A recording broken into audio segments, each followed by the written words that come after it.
Hey, Thabreakmasta here, and this is going to be my Hyouka episode 11 review.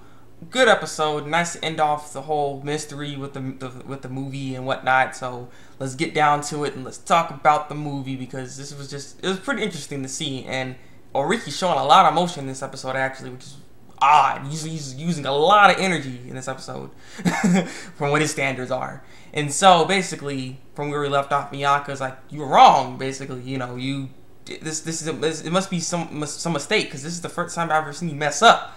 Like, the story was good, the way it ended was good. It's just not what Hongun wanted. This is a totally different story. It's good, but it's not the same thing. And then basically everyone else said the same thing. Kitanda and Satoshi just said the same exact thing in their own ways, of course, but the same thing nonetheless. And so he's just thinking about, what did I do?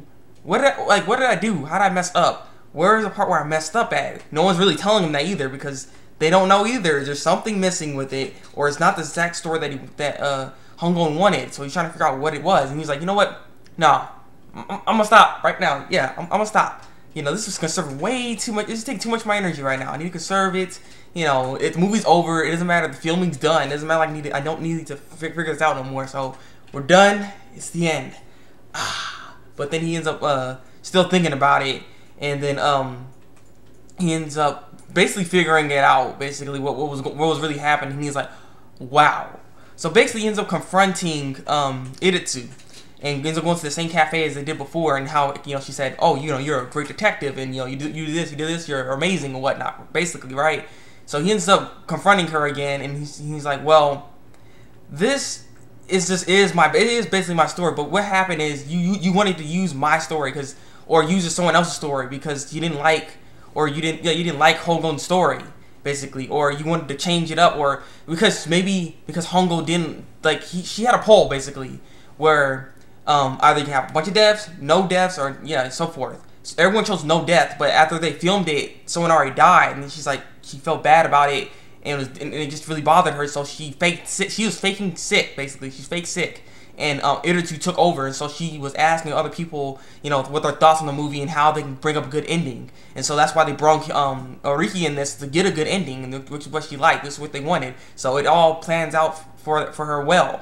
And so she's like, my success was just for the movie, not for anyone else's feelings. As long as it's a good movie, that's all I care about. She wanted this project to not fail. That's why she needed a good ending and a good twist, which is what Oreki brought. He brought a good twist to the movie and a good ending to it. And so, yeah, basically they got used, is what it sounds like. And Iritsu used them. And so, Iritsu was then, after they got done with all that talking, Iritsu was then talking to someone else. And apparently that person confronted her, and he's like, "Oh, you made that movie and everything like that. You didn't like Hongun's idea because of no deaths. You wanted a death. You wanted something more exciting because it was too boring for you." So basically, that was actually maybe the actual reason, because it was too boring for her, and so Iritsu took it into her hands and changed the whole movie completely, or changed it from what they filmed it on and just did it on there. And it's just weird how Iritsu was the main culprit basically within the movie changing the way it did. It wasn't necessarily Hongun's idea. Hongun's idea never got shown. And so it's all Iritsu's and, Oreki's idea that got shown out there. Which just sucks, It just sucks that she ends up using him like that. And it's just like, what the heck? So basically that was what happened. And so Oreki ends up talking to Kitanda again, and basically they actually tell the actual story of what actually was supposed to happen, since there's supposed to be no deaths. One of the people were gonna go from the second story, go to that window, jump in, and try to attack that character that got killed. But he didn't get killed. He only got stabbed. And then after he got stabbed, she maybe had some kind of reasoning or whatever it was, and the guy forgave her. And so he ends up locking himself in the room, which is why the room was locked. And he just laid there, and for the excuse of how he got hurt was because there was already glass on the ground. So maybe that's what it was. And now we don't know. But the thing is, we don't know exactly why the girl stabbed him and why he forgave her. So that's something that's left unknown to Kitanda and Oreki. So they don't know exactly what's going on with Hongun's idea exactly. And I'm curious, what is Hongun's idea? What kind of movie was he really trying to make here? And how strategic was it exactly? Because this one sounds very confusing, and I'm curious how there's not gonna be any deaths and how this is gonna be an interesting story. Maybe that's why Iritsu wanted to change it, because it's like, this is not interesting enough. No one's dying. Oh, thing is, Hongo likes happy stories, happy endings.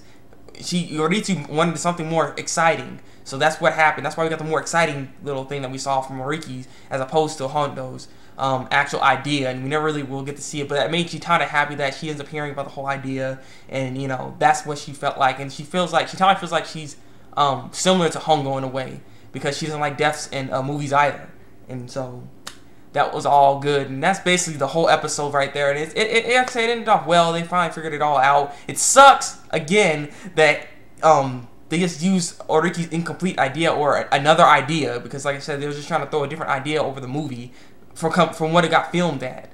Or like I said, it's a really interesting, complex stuff that was going on with this whole thing. And Iritsu basically is the culprit to why everything was messed up like this, and it sucks. And also, by the way, Oreki's not the amazing detective. He's actually an amazing writer or amazing script writer, a person that can find out things about within the movie, like you know the people and whatnot. That's how you figured out Iritsu was behind everything. You know, that's the kind of detective he is. So, like I said, at the end of the day, it was a good movie, right? You know, so it wasn't bad. It just sucks that it got used. So I'm looking forward to the next episode. I wonder how this show is actually gonna end off. Because I'm like, there should be like 1 or 2 more episodes, right? Unless it shows a 26 episode series, and I'm curious how they're gonna do that with this series, because this series has no like real strong plot going on here, you know. But nonetheless, it's really good. So I'm looking forward to the next episode, wondering what they're gonna do, because it looks like some kind of festival's gonna go on for next episode. So yeah, I'm looking forward to what's gonna happen next. So what are you guys' thoughts on this episode here? Leave your comments below and tell me what you think. Like if you like this review, and subscribe to my channel if you want to see some more Hyouka reviews. So yeah, it's been the Thabreakmasta, and until then, break out.